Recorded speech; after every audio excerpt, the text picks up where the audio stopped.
watch anime because of the plot. Yeah, definitely because of the plot. I'm no degenerate who's on here for the lewd scenes and the waifus. Actually, that's a lie. I'm very much interested in watching some Brad Pitts bounce all over my screen, as well as the explosive fight scenes.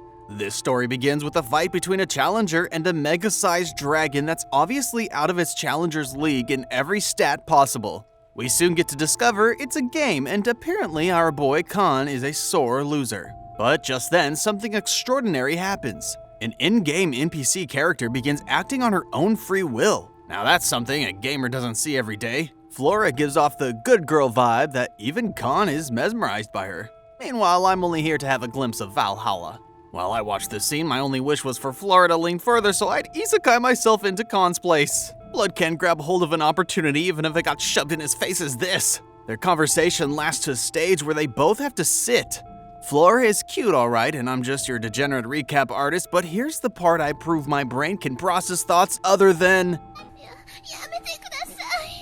I've merely been wondering how long it'll take for Kon to realize that an in-game character should have paused when the game went off. It's obvious he doesn't get any games in his reality, and from the looks of it, definitely a virgintarian.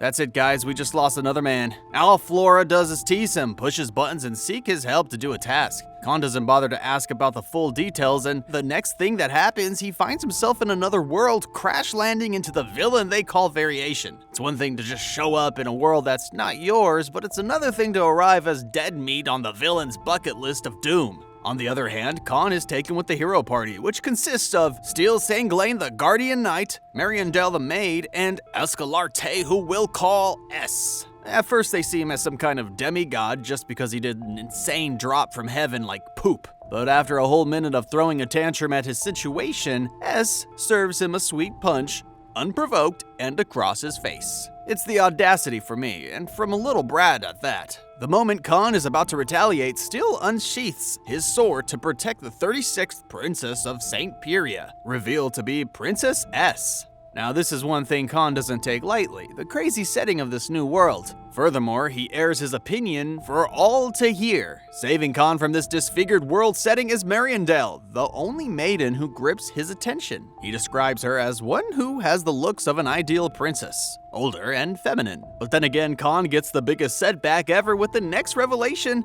To think he nearly got piped by a fellow plumber is crazy. That's definitely gonna leave him traumatized for life.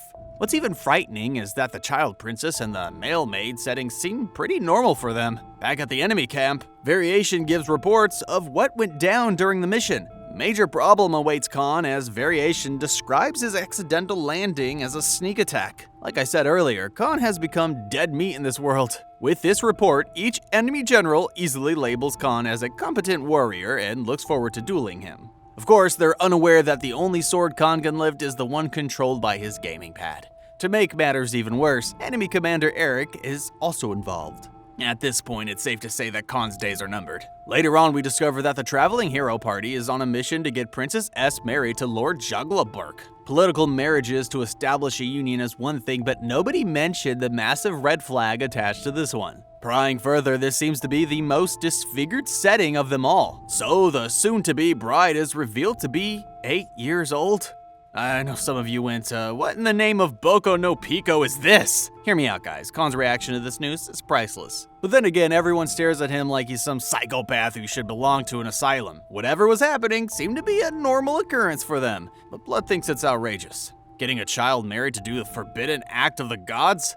Even Virgin Boy Kon gets no action in his reality, so how does S get some meat before him? Kon knows the only way out of this madness is to get his ass out of that place and back home. Soon they make it into a nearby town. My best bet is that after the traumatic experience with Mariandel, Kon has developed an inability to distinguish females from males. However, he tries to act cool because that's what superstar protagonists do. Next, they go shopping for Kon's new shoes, where each of his traveling party tries to shove their ugly taste at him. Yet the most outrageous remains Mariandel, who pulls up with some sick Barbie pink shoes that even the gods wonder how his legs fit into it. In further news, Eric's minions have arrived in town and are after the group. While everyone is out there fighting for their lives, Kon goes into hiding with the 8-year-old. I absolutely cannot wait for Kon's power-up or some character development, but till then, we'll assume him as deadweight to the team. They manage to get away from the first fleet of troops, but then again they end up in a position where they consider moving forward or returning. Thanks to Kon's zero impulsiveness as a warrior, they end up in a dead-end barricade from Eric himself.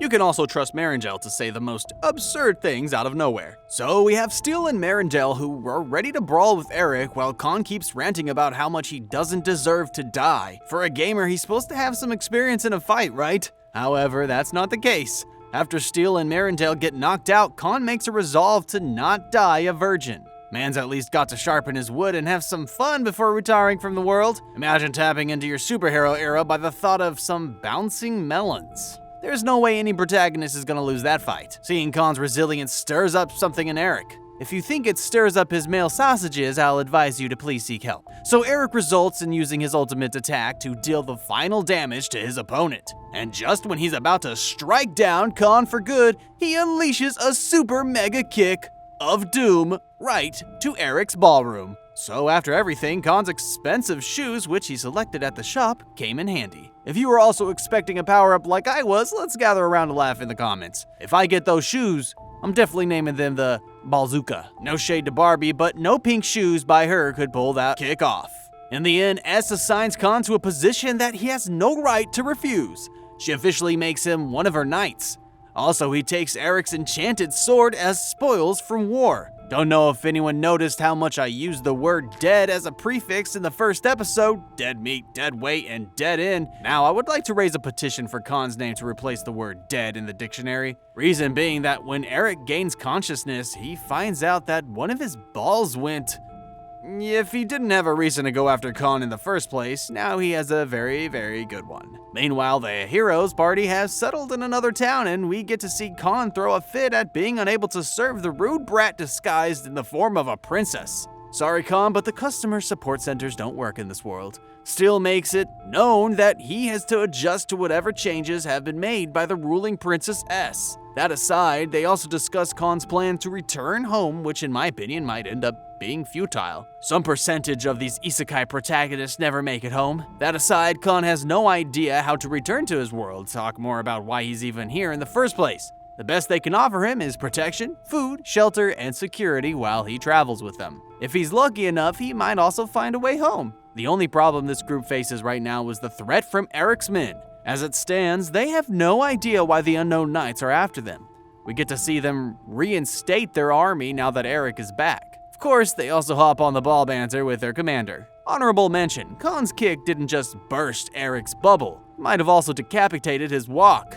In the next scene, Marangel takes a stroll with Kon where she tries to convince Kon to tag along with them because he's a stranger in this world. Well, now that Kon has become a knight, he's better off being useful in a fight than being a liability. Later on, Steel helps Kon to use the Alma weapon gotten from Eric. It does end up futile, as none of them are able to get the sword to react. The sword knows its owner, and it's definitely not this guy.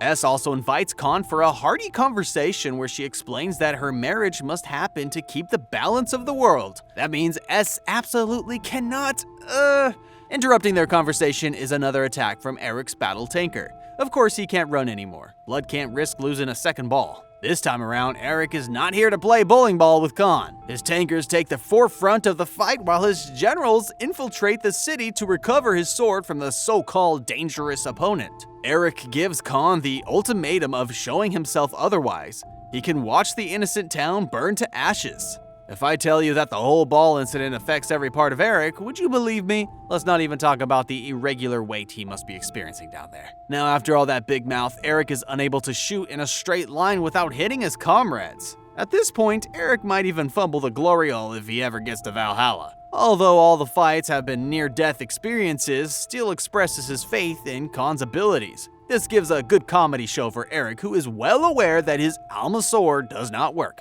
for just anyone unless they're chosen by it. Yet to everyone's surprise, the sword reacts last minute, but you can bet on Kon to do something foolish even at serious moments. The sword somehow turns into a hammer after Kon's careless move with it. Despite that, he uses it to deliver a slithering strike at Eric's machinery, destroying it completely. If there's one thing that I've learned from anime fight scenes, it's over when the opponent figures out your weakness. Eric, on the other hand, freely gives the enemy his weakness. From this alone, you should know who wins this fight already. Kon does give Eric the opportunity to make a creative battle stance, but then again, his lack of balance makes him miss the shot. In return, Kon deals Eric a finishing move that could potentially render his second ball as good as gone. Eric's army retreats while they carry him on a stretcher for another medical examination. The group thanks Kon for somehow pulling through despite the odds of activating the Alma weapon. With that, Kon strikes a deal with S. He'll tag along only if they promise to find a way for him to return home. That aside, there is revealed to be an unknown woman who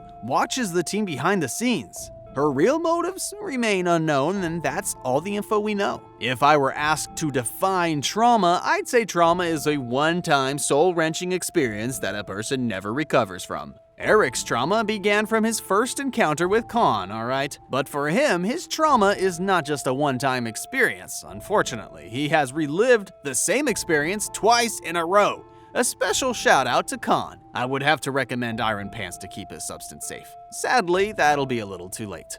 Turns out Eric also has to relive the moment when his doctor announces that all sources to his Milky Way have been permanently annihilated. That aside, the hero party continues their journey to the capital where S will get married and Kon may possibly find his way home. They tell the tale of Alvidia, the legendary continent in the sky which they suspect Kon may have come from. A number of events have led to this suspicion. 1. Kon literally fell from the sky, which means he might be one of the Ixion people. 2. The sword he used in the fight lit up because of a flow of Alma's energy. 3. The Ixions are known to have a high affinity with Alma crystals, being the first people to ever use it. While they converse, the unknown woman's pet, a purple furry rat, joins the group and tries to get along with them according to her request. Everyone easily falls for its cuteness, everyone except Kon, of course. Our boy says, "Get that shit off the road." For someone who's lived in a world where it's literally survival of the fittest, it's no surprise. He's been alive way too long to know a trap when he sees one. While Kon's travel mates are unable to predict his why action or why he acted like that,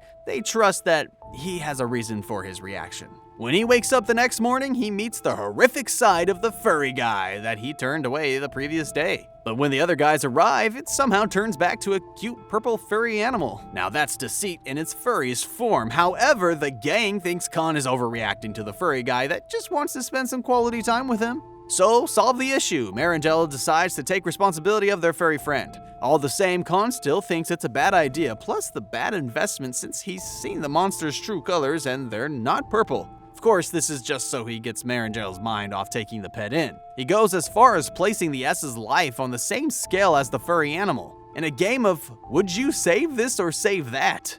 Now that's the highest point of low he can stoop to. But then again, Marangella and Still as well are keen on keeping it despite Kon's tantrums. In the end, keeping it gets a higher vote, and it just seems like Kon got a new competition. Competing with a rat is crazy though. Afterward, Kon takes the matter into his virgin hands. He makes plans to trap and poison the new home pet, but every time he tries to execute them, he is apprehended by Steel, Marangella, and S.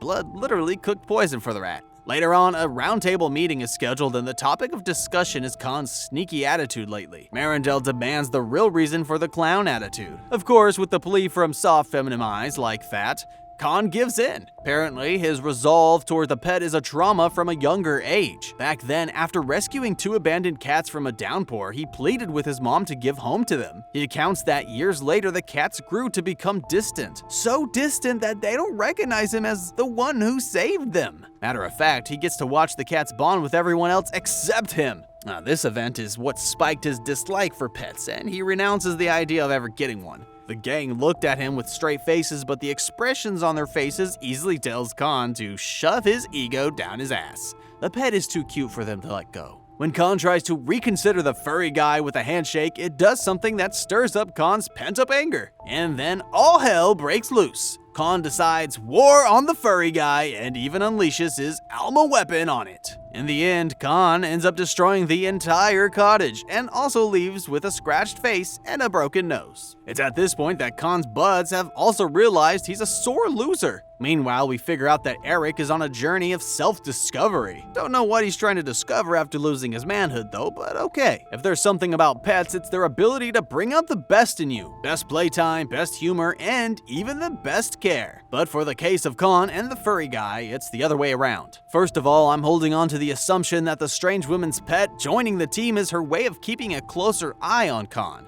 Yet this pet completely brings out the worst in him. Funny enough, the purple guy knows exactly what he's doing. It knows what strings to pull to get Kon's reaction, like, the next course of action is to find a suitable name for it. Of course, S is easily taken out of the naming category. Kon also gives the team a mini naming detail they should follow, like considering the animal's nature, gender, and what it likes. One thing we know is that it loves jumping in Kon's face, and that is a fact. On the other hand, Eric goes on vacation. After taking 2 back-to-back beatings from Kon, Eric faces severe psychological and physical effects. With that, he is officially given a break to recover, which he spends by visiting his home with variation. Now that's just the lowest of the low. What a welcome home speech from Eric's fiancée, Emilia. To think the only thing she cares about is his balls, it's crazy. Each of them settle in, but Eric is more concerned about healing his body and soul, which is why he came home.